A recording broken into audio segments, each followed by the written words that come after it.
Hola mis grandes hermanas o grandes hermanos, bienvenidos a Historias que necesitan ser contadas. Si quieren apoyar a este podcast pueden hacerlo entrando a youtube.com/Ernesto H. de la Vega. Suscríbanse, den likes, dejen comentarios y compartan. Igual, si escuchan a través de Spotify u otras plataformas, compártenlo, ayúdenme a que llegue a más personas. Hoy presentamos 1984, capítulo 3. Winston estaba soñando con su madre. Él debía de tener unos 10 u 11 años cuando su madre murió. Era una mujer alta, estatuaria y más bien silenciosa, de movimientos pausados y magnífico cabello rubio. A su padre lo recordaba más vagamente como un hombre moreno y delgado, vestido siempre con impecables trajes oscuros. Winston recordaba sobre todo las suelas extremadamente finas de los zapatos de su padre, y también usaba gafas. Seguramente tanto el padre como la madre debieron de haber caído en una de las primeras grandes purgas de los años 50. En aquel momento en el sueño su madre estaba sentada en un sitio profundo junto a él y con una niña en sus brazos. De esta hermana solo recordaba Winston que era una chiquilla débil e insignificante, siempre callada y con ojos grandes que se fijaban en todo. Se hallaban las dos en algún sitio subterráneo, por ejemplo el fondo de un pozo o una cueva muy honda, pero era un lugar que, estando ya muy por debajo de él, se iba hundiendo sin cesar. Sí, era la cámara de un barco que se hundía, y la madre y la hermana lo miraban a él desde la tenebrosidad de las aguas que invadían el buque. Aún había aire en la cámara. Su madre y su hermanita podían verlo todavía, y él a ellas, pero no dejaban de irse hundiendo ni un solo instante, de ir cayendo en las aguas de un verde muy oscuro que de un momento a otro las ocultaría para siempre. Winston en cambio se encontraba al aire libre, a plena luz, mientras a ellas se las iba tragando la muerte, y ellas se hundían porque él estaba ahí, arriba. Winston lo sabía y también ellas lo sabían, y él descubría en las caras de ellas este conocimiento, pero la expresión de las dos no le reprochaba nada, ni sus corazones tampoco. Él lo sabía, y solo se transparentaba la convicción de que ellas morían para que él pudiera seguir viviendo allá arriba, y que esto formaba parte del orden inevitable de las cosas. No podía recordar qué había ocurrido, pero mientras soñaba estaba seguro de que, de un modo u otro, las vidas de su madre y su hermana fueron sacrificadas para que él viviera. Era uno de esos ensueños que, a pesar de utilizar toda la escenografía onírica habitual, son una continuación de nuestra vida intelectual, en la que nos damos cuenta de hechos e ideas que siguen teniendo un valor después del despertar. Pero lo que luego sobresaltó a Winston al pensar luego en lo que había soñado fue que la muerte de su madre, ocurrida 30 años antes, había sido trágica y dolorosa, de un modo que ya no era posible. Pensó que la tragedia pertenecía a los tiempos antiguos y que solo podía concebirse en una época en la que aún había intimidad, vida privada, amor, amistad, en la que los miembros de una familia permanecían juntos sin necesidad de tener una razón especial para ello. El recuerdo de su madre le torturaba porque había muerto amándole cuando él era demasiado joven y egoísta para devolverle ese cariño, y porque de alguna manera no recordaba cómo se había sacrificado un concepto de la lealtad que era privatísimo e inalterable. Bien comprendía a Winston que esas cosas no podían suceder ahora. Lo que ahora había era miedo, odio y dolor físico, pero no emociones dignas ni penas profundas y complejas. Todo esto lo había visto soñando en los ojos de su madre y su hermanita, que lo miraban a él a través de aguas verdoscuras a una inmensa profundidad y sin dejar de hundirse. De pronto se vio de pie sobre el césped, en una tarde de verano en que los rayos oblicuos del sol doraban la corta hierba. El paisaje que se le aparecía ahora se le presentaba con tanta frecuencia en sueños, que nunca estaba completamente seguro de si lo había visto alguna vez en la vida real. Cuando estaba despierto lo llamaba el País Dorado. Lo cubrían pastos mordidos por los conejos con un sendero que serpenteaba por él, aquí y allá unas pequeñísimas elevaciones del terreno. Al fondo se veían unos olmos que se balanceaban suavemente con la brisa y sus follajes parecían cabelleras de mujer. Cerca, aunque fuera de la vista, corría un claro arroyuelo de lento fluir. La muchacha morena venía hacia él por aquel campo. Con un solo movimiento se despojó de sus ropas y las arrojó despectivamente a un lado. Su cuerpo era blanco y suave, pero no despertaba deseo en Winston. Él se limitaba a contemplarlo.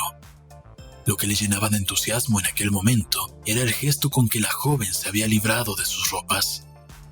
Con la gracia y el descuido de aquel gesto, parecía estar aniquilando toda su cultura, todo un sistema de pensamientos. Como si el gran hermano, el partido y la policía del pensamiento pudieran ser barridos y enviados a la nada con un simple movimiento de brazo. También aquel gesto pertenecía a tiempos antiguos. Winston se despertó con la palabra Shakespeare en los labios. La telepantalla emitía en aquel instante un prolongado silbido que partía el tímpano y que continuaba en la misma nota 30 segundos. Eran las 07:15, la hora de levantarse para los oficinistas. Winston se echó abajo de la cama, desnudo, porque los miembros del partido exterior recibían solo 3,000 cupones para vestimenta durante el año, y una pijama necesitaba 600 cupones. Así que se puso un sucio singlet y unos shorts que estaban sobre una silla. Dentro de 3 minutos empezarían las sacudidas físicas. Inmediatamente le entró el ataque de tos habitual en él en cuanto se despertaba. Vació tanto sus pulmones que para volver a respirar tuvo que tenderse de espaldas abriendo y cerrando la boca repetidas veces y en rápida sucesión. Con el esfuerzo de la tos se le hinchaban las venas y sus varices le habían empezado a escocer. Grupo de 30-40, grupo de 30-40, ocupen sus sitios, por favor. Winston se colocó de un salto a la vista de la telepantalla, en la cual había aparecido ya la imagen de una mujer más bien joven, musculosa y de facciones duras, vestida con una túnica y calzando sandalias de gimnasia. Doblen y extiendan los brazos. Cuenten a la vez que yo. 1, 2, 3, 4. 1, 2, 3, 4. Vamos, camaradas, un poco de vida en lo que hacen. 1, 2, 3, 4. 1, 2, 3, 4. La intensa molestia de su ataque de tos no había logrado desvanecer en Winston la impresión que le había dejado el ensueño, y los movimientos rítmicos de la gimnasia contribuían a conservarle aquel recuerdo. Mientras doblaba y desplegaba mecánicamente los brazos sin perder ni por un instante la expresión de contento que se consideraba apropiada durante las sacudidas físicas, se esforzaba por resucitar el confuso periodo de su primera infancia, pero le resultaba extraordinariamente difícil. Más allá de los años 50 y tantos, el final de la década, todo se desvanecía. Sin datos externos en ninguna clase a que referirse, era imposible reconstruir ni siquiera el esquema de la propia vida. Se recordaban los acontecimientos de enormes proporciones, que muy bien podrían no haber pasado. Se recordaban también detalles sueltos de hechos sucedidos en la infancia de cada uno, pero sin poder captar la atmósfera. Y había extensos periodos en blancos donde no se podía colocar absolutamente nada. Entonces todo había sido diferente, incluso los nombres de los países y sus formas en el mapa. La franja aérea número 1, por ejemplo, no se llamaba así en aquellos días. La llamaban Inglaterra o Bretaña, aunque Londres. Winston estaba casi seguro de ello. Se había llamado siempre Londres. No podía recordar claramente una época en que su país no hubiera estado en guerra, pero era evidente que había un intervalo de paz bastante largo durante su infancia, porque uno de sus primeros recuerdos era el de un ataque aéreo que parecía haber tomado a todos por sorpresa. Quizá fue cuando cayó la bomba atómica en Colchester. No se acordaba del ataque propiamente dicho, pero sí de la mano de su padre que le tenía tomada la suya mientras descendían precipitadamente por algún lugar subterráneo y profundo. Daban vueltas por una escalera de caracol que finalmente le había cansado tanto las piernas que empezó a sollozar, y su padre tuvo que dejarle descansar un poco. Su madre, lenta y pensativa como siempre, lo seguía a bastante distancia. La madre llevaba a la hermanita de Winston, o quizás solo llevase un lío de mantas. Winston no estaba seguro de que su hermanito hubiera nacido por ese entonces. Por último, desembocaron a un sitio ruidoso y atestado de gente, una estación de metro. Muchas personas se hallaban sentadas en el suelo de piedra y otras arracimadas se habían instalado en diversos objetos que llevaban. Winston y sus padres encontraron un sitio libre en el suelo, y junto a ellos, un viejo y una vieja se apretaban el uno contra el otro. El anciano vestía un buen traje oscuro y una boina de paño negro, bajo la cual asomaba abundante cabello muy blanco. Tenía la cara enrojecida, los ojos azules y lacrimosos. Olía a ginebra, y esta parecía salirle por los poros en vez del sudor. Y podría haberse pensado que las lágrimas que le brotaban de los ojos eran ginebra pura. Sin embargo, a pesar de su borrachera, sufría de algún dolor auténtico e insoportable. De un modo infantil, Winston comprendió que algo terrible, más allá del perdón y que jamás podría tener remedio, acababa de ocurrirle al viejo. También creía saber de qué se trataba. Alguien a quien el anciano amaba, quizás alguna nietecita había muerto en el bombardeo. Cada pocos minutos repetía el viejo: no debimos habernos fiado de ellos. ¿Verdad que te lo dije, abuelita? Nos ha pasado esto por fiarnos de ellos. Siempre lo he dicho, nunca debimos confiar en esos canallas. Lo que Winston no podía recordar es a quién se refería el viejo y quiénes eran esos de los que no había que fiarse. Desde entonces la guerra había sido continua, aunque hablando con exactitud, no se trataba siempre de la misma guerra. Durante algunos meses de su infancia había habido una confusa lucha callejera en el mismo Londres, y él recordaba con toda claridad algunas escenas. Pero hubiera sido imposible reconstruir la historia de aquel periodo, ni saber quién luchaba contra quién en un momento dado, pues no quedaba ningún documento ni pruebas de ninguna clase que permitieran pensar que la disposición de las fuerzas en la lucha hubiera sido en algún momento distinta a la actual. Por ejemplo, en este momento, en 1984, si es que efectivamente era 1984, Oceanía estaba en guerra con Eurasia y era aliada de Asia Oriental. En ningún discurso público ni conversación privada se admitía que estas tres potencias se hubieran hallado alguna vez en distinta posición cada una respecto a las otras. Winston sabía muy bien que, hacía solo 4 años, Oceanía había estado en guerra contra Asia Oriental y era aliada de Eurasia. Pero aquello era solo un conocimiento furtivo que él tenía porque su memoria fallaba mucho. Es decir, no estaba lo suficientemente controlada. Oficialmente nunca se había producido un cambio en las alianzas. Oceanía estaba en guerra con Eurasia, por tanto, Oceanía siempre había luchado contra Eurasia. El enemigo circunstancial representaba siempre el absoluto mal, y de ahí resultaba que era totalmente imposible cualquier acuerdo pasado o futuro con él. Lo horrible, pensó por 10.000ª vez mientras se forzaba los hombros dolorosamente hacia atrás con las manos en las caderas y giraba su cuerpo por la cintura, ejercicio que se suponía conveniente para los músculos de la espalda. Lo horrible era que todo ello podía ser verdad. Si el partido podía alargar la mano hacia el pasado y decir que esto o aquel acontecimiento nunca había ocurrido, esto resultaba mucho más horrible que la tortura y la muerte. El partido dijo que Oceanía nunca había sido aliada de Eurasia. Él, Winston Smith, sabía que Oceanía había estado aliada con Eurasia 4 años antes, pero ¿dónde constaba este conocimiento? Solo en su propia conciencia, la cual, en todo caso, iba a ser aniquilada muy pronto.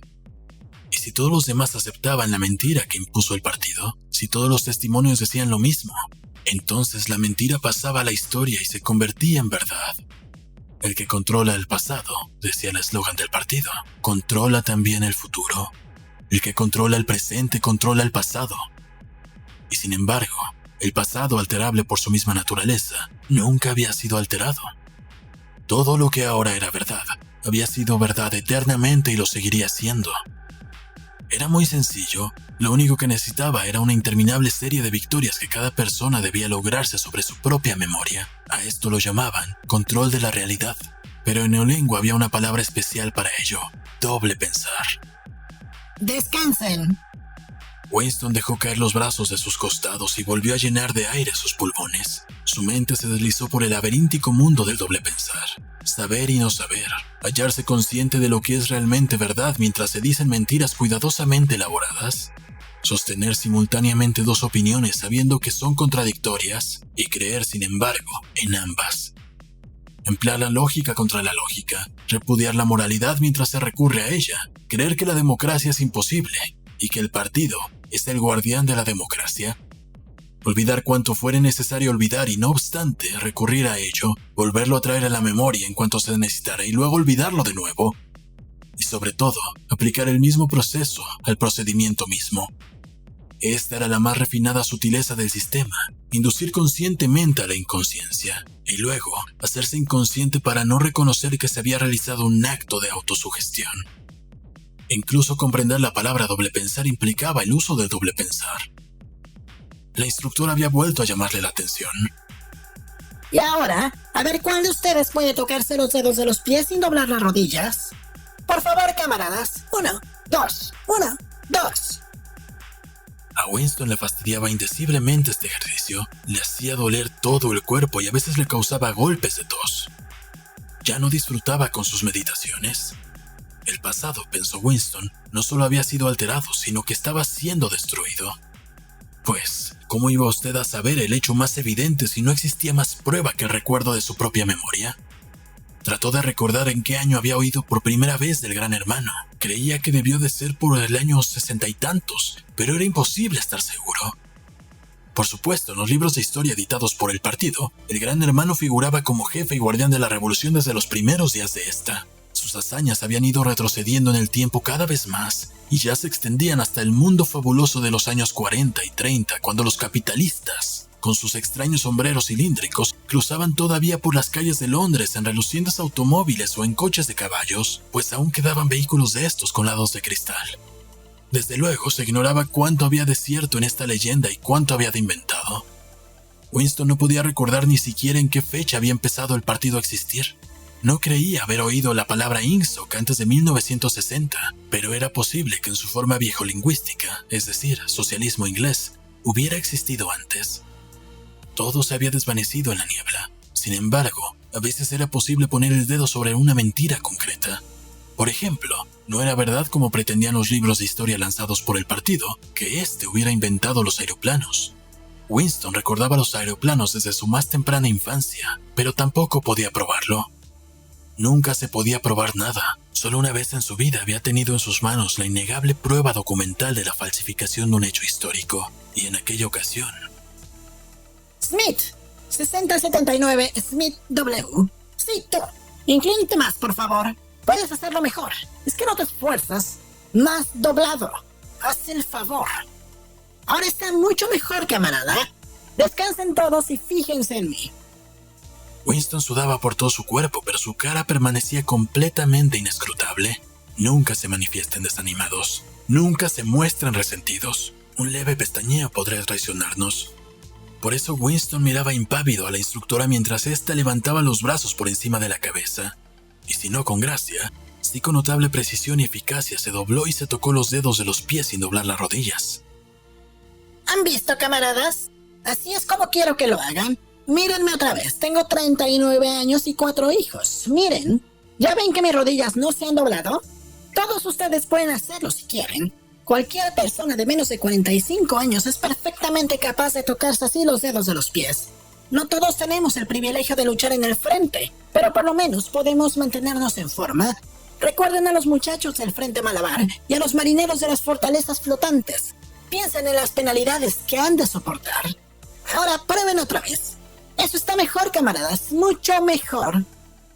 Winston, con un violento esfuerzo, había logrado tocarse los dedos de los pies sin doblar las rodillas. Desde varios años atrás, no lo había podido conseguir.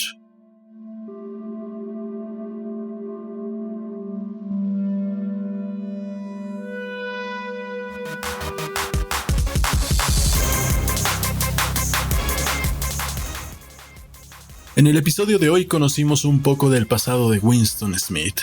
Nos revelan a grandes rasgos qué fue lo que sucedió con su familia y cómo el pasado ha sido manipulado con fines de control. Han sido capaces de modificar los libros de historia para llevar cada vez más atrás el inicio del Gran Hermano, y seguirán retrocediendo en el tiempo con el fin de dejar en el olvido una era en la que todo fue distinto. En esta distopía tienes prohibido dudar de lo que el mensaje institucional te indica, porque quien controla el presente controla el pasado, y quien controla el pasado controlará el futuro. ¿Y ustedes creen que eso lo podemos ver reflejado en nuestra sociedad? Yo creo que sí. La historia es escrita por los ganadores. Somos educados para aprendernos fechas y personajes históricos sin conocer su verdadero contexto. Los buenos son héroes mitológicos que salvaron a nuestros distintos países o al mundo, mientras que los malos son villanos caricaturescos que deben causarnos repulsión a toda costa. Y no es muy difícil pensar que los buenos no eran personas perfectas y los malos tampoco eran el diablo encarnado.